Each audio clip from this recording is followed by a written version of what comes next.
हक्काने आम्ही तुम्हाला सुद्धा प्रश्न विचारतोय की 71 लाख बहिणींचे पैसे बंद केले, याचं कारण काय आहे?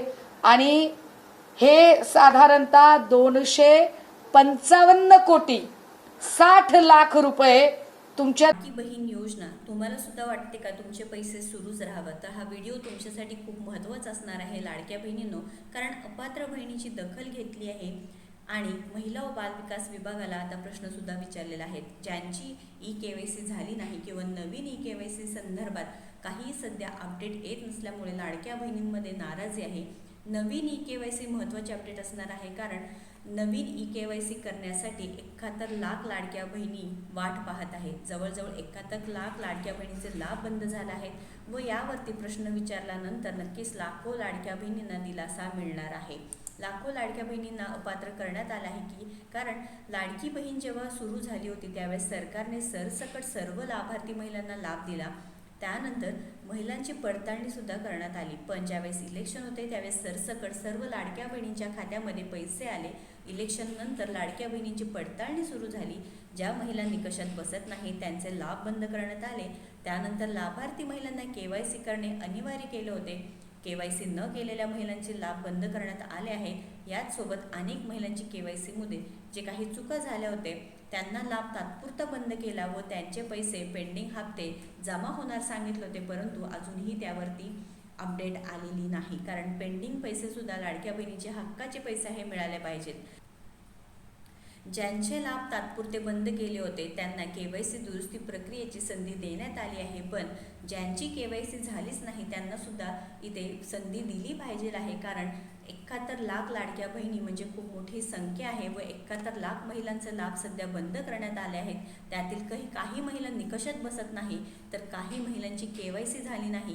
प्रत्यक्ष पडताळणीमध्ये या महिला अपात्र ठरण्यात आल्या आहेत, त्यामुळे त्यांचे 1500 रुपये कायम बंद झाले आहेत. पुरेसं संख्यात्मक विश्लेषण नसताना, यासाठीचा कुठलाही संशोधनात्मक आधार नसताना निव्वळ पगारी मतदार तयार करण्यासाठी किंबहुना फक्त आणि फक्त निवडणुका डोळ्यासमोर ठेवून ज्या पद्धतीने योजना आखली, या योजनेची सदोषता आता पुढे येत आहे.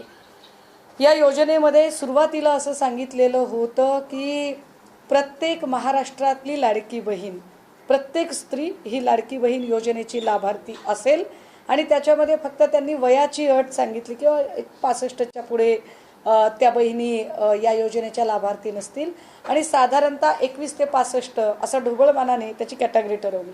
त्या 65च्या पुढच्या का नाही तर ज्या निराधार योजनेचा लाभार्थी आहेत किंवा इतर योजनेच्या लाभार्थी आहेत त्या इकडे लाभार्थी नसतील असं सांगितलं गेलं. पण यामध्ये पुन्हा साधारणतः 3 वेळा वेगवेगळ्या प्रकारे कपात केल्या गेल्या.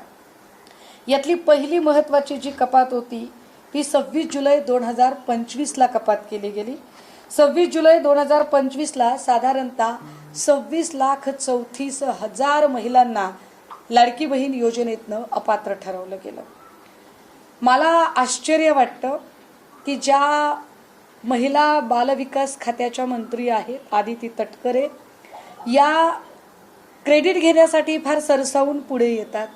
महिलांच्या खात्यात पैसे पडणार आहेत हे सांगायला ज्या तत्परतेने स्क्रीनवर दिसतात, त्या तत्परतेने आम्ही या महिलांना का अपात्र करत आहोत किंवा आता अपात्र करतोय तर मागे त्यांना पात्र का ठरवलं किंवा त्यांना पात्र ठरवण्यापासून ते अपात्रपर्यंत ज्या एकूण महिन्यातले जे पैसे होते त्या पैशांची जबाबदारी कुणाची हे सांगायला मात्र आदिती तटकरे अजिबात पुढे येत नाहीत. मी हे सांगितलं पाहिजे की जुलै 2025ला 26,34,000 बायकांना अपात्र ठरवलं गेलं. म्हणजेच साधारणतः किती पैसे त्यांना गेले असतील? जर 1 वर्षाचे जरी पैसे आपण गृहीत धरले तर 1 वर्षाचे तब्बल 47,41,20,120 रुपये. आता याला जबाबदार कोण असेल?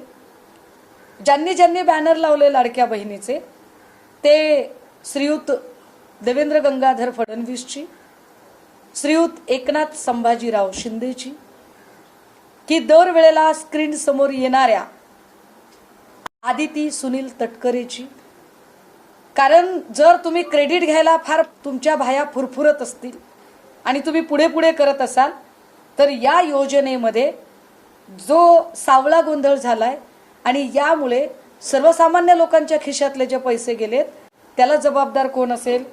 मी तुम्हाला फक्त जुलै 2025ची आकडेवारी सांगितली, ती 47,41,41,20 रुपये एक वर्षाची मी ढोबळमानाने सांगितली. पुढची आकडेवारी याच्यापेक्षा धक्कादायक आहे. आता पुन्हा नव्याने काही लाडक्या बहिणी अपात्र ठरवलेल्या आहेत. या बहिणी अपात्र ठरवताना साधारणतः 71 लाख महिला एवढा आकडा आहे. 71 लाख म्हणजे हा प्रचंड मोठा आकडा आहे. 1 कोटीच्या जवळपासचा आकडा होतोय. आधीची आणि नंतरची जर संख्या घेतली एकत्रित तर 71 लाख महिलांचं मतदान तुम्ही घेतलेलं आहे. 71 लाख महिलांचं मतदान घेताना तुम्हाला त्या अपात्र वाटल्या नव्हत्या.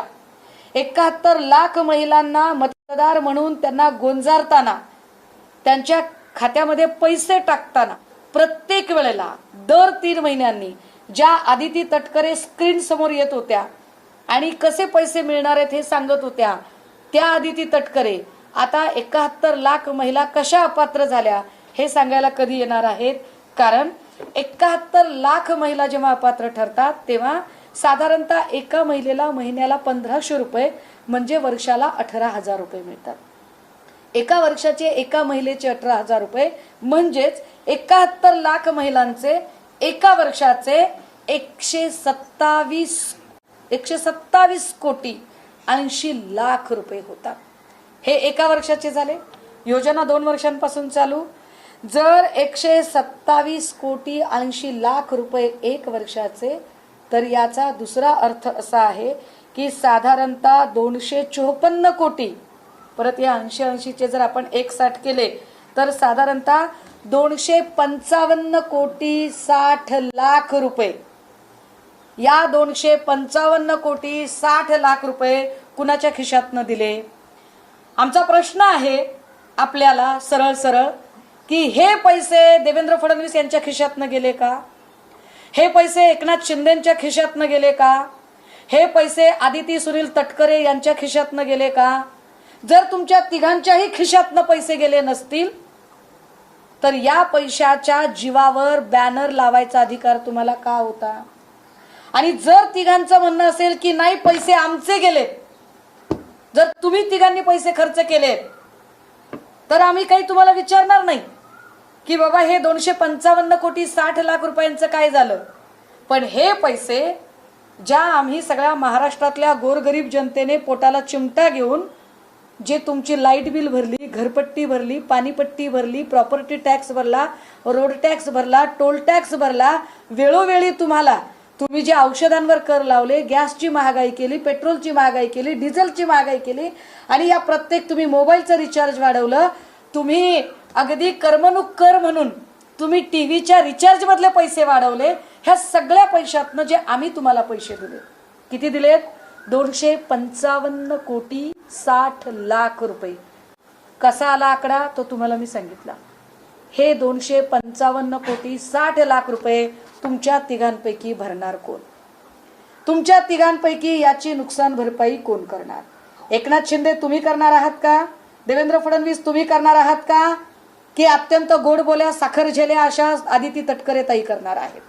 तिघांपैकी कोणीतरी एकाने जबाबदारी घ्यावी लागेल. कारण पैसे महाराष्ट्रातल्या गोरगरीब जनतेच्या निढळाच्या घामाचे पैसे तुम्ही घेतलेले आहेत. हे पैसे तुम्ही निवडणुका जिंकण्यासाठी घेतलेले पैसे आहेत. हे पैसे एका अर्थाने सरळ सरळ मतदारांना आमिष दाखवण्यासाठी तुम्ही पैसे घेतलेले आहेत.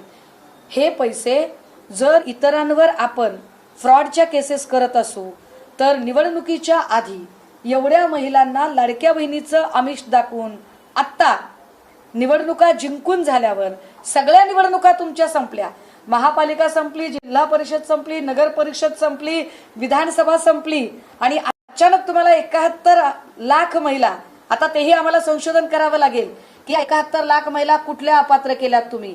ज्या ज्या जिल्हा परिषदांच्या निवडणुका झाल्या तिथल्या केल्यात का? महापालिका क्षेत्रातल्या केल्यात का? म्हणजे हेही कळेल की तुम्ही निवडणुकीपुरते कसे इथल्या महिलांना वापरून घेता येते. आणि मग या सगळ्या पैशांचा अपहार जर झाला असेल तर तुमच्या तिघांवरच फ्रॉडची केस का टाकू नये? हे सरकार फ्रॉड आहे, या सरकारने फ्रॉडगिरी केली असं आम्ही का म्हणू नये?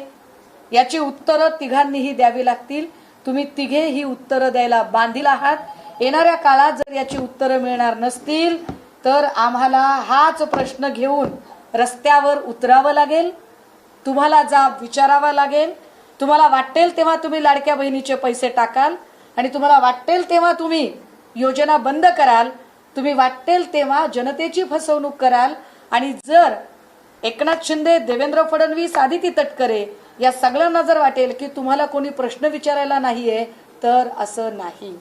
आज जरी दिवंगत नेते दादा हयात नसले तरी सुनेत्रा वहिनी, आम्ही जितक्या आपुलकीने तुमचं उपमुख्यमंत्री झाल्यावर अभिनंदन केलं तितक्याच हक्काने आम्ही तुम्हाला सुद्धा प्रश्न विचारतोय की 71 लाख बहिणींचे पैसे बंद केले, याचं कारण काय आहे? आणि हे साधारणतः 255 कोटी 60 लाख रुपये तुमच्या तिघांपैकी कोण देणार आहे? उत्तरं आम्हाला त्याची तुम्ही दिली पाहिजेत आणि ती उत्तरं आम्ही तुम्हाला